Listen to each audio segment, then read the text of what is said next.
आप जानते हैं कि ऑनलाइन लोन स्कैम की दुनिया में हर रोज एक नए तरीके का स्कैम सामने निकल कर आ रहा है। Just like online loan scam जहां पर लोगों को लोन देने के नाम पर लाखों रुपए चुरा लिए जाते हैं, वहीं पर अब ऑनलाइन लोन सेटलमेंट्स के नाम पर भी ऐसे कई लोन के स्कैम सामने आ रहे हैं जो उतने ही रिस्की हैं। सो अगर आप भी ऐसे अपने किसी एग्जिस्टिंग लोन की सेटलमेंट करना चाहते हैं तो पहले इस वीडियो को देखिए, क्योंकि आज मैं आपको ऐसे टॉप 3 मिस्टेक्स बताने वाली हूँ जो अक्सर लोग कर बैठते हैं अपने लोन सेटलमेंट के टाइम पर, और जिसके बाद वो स्कैमर्स का निशाना बन जाते हैं। और साथ में ये भी डिस्कस करने वाले हैं कि ऐसे स्कैमर्स की ट्रिक से कैसे बचना चाहिए। लेकिन उससे भी पहले एक रियल लाइफ स्टोरी सुनिए, जहां पर आपको ये अंदाजा लग जाएगा कि ऐसे स्कैम में फंसने पर पैसे का कितना भारी नुकसान हो सकता है, जिसका हमें अंदाजा भी नहीं लग पाता है। तो ये लोन सेटलमेंट स्कैम वाली स्टोरी है सुनील कुमार राघव की, जिन्होंने एक एनबीएफसी से 5 लाख रुपए का लोन लिया, लेकिन अब वो उस लोन को किसी भी तरह सेटल करना चाह रहे थे। तो इसके लिए उन्होंने उस एनबीएफसी के कस्टमर केयर का नंबर ऑनलाइन सर्च करके निकाला, और जो नंबर ढूंढ के उन्होंने कॉल किया वो एक स्कैमर का नंबर था। लेकिन सुनील कुमार को इसका बिल्कुल भी आइडिया नहीं था। उन्हें लगा कि उन्होंने ऑनलाइन नंबर निकाला है तो जाहिर सी बात है ये उस कंपनी का नंबर होगा। और स्कैमर्स ने भी यहाँ अपनी स्मार्ट ट्रिक से सुनील को पूरी तरह से ट्रस्ट दिलवा दिया कि वो उस एनबीएफसी से ही बात कर रहे हैं। फिर उन्होंने सुनील को ये ऑफर दिया कि वो इस 5 लाख के लोन को सेटल करने के लिए उन्हें 70,401 रुपया देंगे तो उनका पूरा लोन सेटल हो जाएगा। सुनील को ये ऑफर एकदम सही लगी, और यहीं पर आता है स्कैमर्स का नेक्स्ट स्टेप, जहां पर उन्होंने उसे ये बोला कि आपको ये ऑफर आज के लिए ही दी गई है, अगर आप तुरंत ये पैसा ट्रांसफर करते हैं उनके अकाउंट में तो आपको ये ऑफर मिलेगी, वरना ये ऑफर कल तक होगी कि नहीं इसकी कोई गारंटी नहीं है। ये सुनकर सुनील ने कुछ भी और सोचे समझे बिना पूरे 70,401 रुपए स्कैमर्स के अकाउंट में ट्रांसफर कर दिए, ये सोचते हुए कि वो एनबीएफसी के अकाउंट में पैसा डाल रहे हैं और इसके बाद उनका पूरा लोन सेटल हो जाएगा। बट लोन तो क्या ही सेटल होना था, उनको 70,000 रुपए का और नुकसान हो गया। लेकिन ये सब हुआ कैसे? वो क्या ऐसी मिस्टेक्स थी जो अगर अवॉइड की होती तो ये 70,000 का नुकसान सुनील को ना हुआ होता, या ऐसे किसी भी और इंसान के साथ ये ना हुआ होता जो ऐसे स्कैम में फंस जाते हैं। देखिए, सबसे पहली मिस्टेक तो यही हुई कि ऑनलाइन सर्च करके कस्टमर केयर का नंबर निकाला और सबसे पहले नंबर पर ही कॉल कर दिया।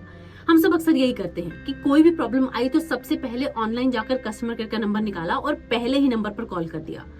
लेकिन ये सही नहीं है, क्योंकि ऐसे ऑनलाइन सर्च पे कोई भी नंबर डाल सकता है, और अक्सर ऐसे सर्चेस में टॉप रिजल्ट्स में आजकल स्कैमर्स ही नंबर डालते हैं। तो अगर आपको कैसे कोई भी कस्टमर केयर का नंबर चाहिए है तो सबसे पहले उसे जाकर उसकी वेबसाइट से ही वेरीफाई करिए और उस नंबर पर कॉल करिए। और दूसरी मिस्टेक अक्सर ऐसे केसेस में होती है जब हम स्कैमर्स के भेजे गए पेमेंट्स लिंक, फिर वो चाहे ईमेल से आए हो, एसएमएस से हो, या फिर बैंक अकाउंट की डिटेल्स हो, उन्हें बिना जांचे भर के ही पैसा ट्रांसफर कर देते हैं, ये सोच करके कि अच्छी ऑप्शन सेटलमेंट की हाथ से ना निकल जाए।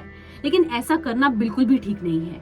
आपको हमेशा ही उनकी ईमेल आईडीज के वो ऑफिशियल हैं या नहीं उसको देखना चाहिए, और बैंक अकाउंट डिटेल उसी कंपनी की है जहां से आपने लोन लिया था या फिर किसी इंडिविजुअल की है, इस पर भी ध्यान देना चाहिए।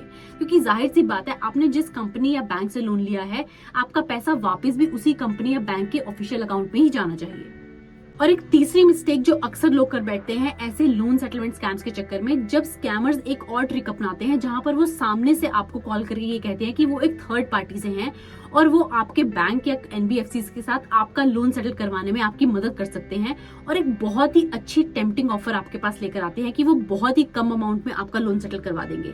तो अक्सर ऐसी मिस्टेक्स भी हमें अवॉइड करनी चाहिए, और जहां तक हो सके आपको डायरेक्टली अपने बैंक या एनबीएफसी से डील करना चाहिए ऐसे लोन सेटलमेंट्स के केसेस में। सो सुनील कुमार की ये स्टोरी लाखों और लोगों की स्टोरी बन सकती है अगर उन्होंने इन टॉप 3 मिस्टेक्स को अवॉइड नहीं किया ऐसे लोन सेटलमेंट के केसेस में। तो आपको ऐसे रेड फ्लैग्स को हमेशा ध्यान रखना चाहिए कि किसी भी ऐसे कस्टमर केयर के रैंडम नंबर पर कॉल मत करिए।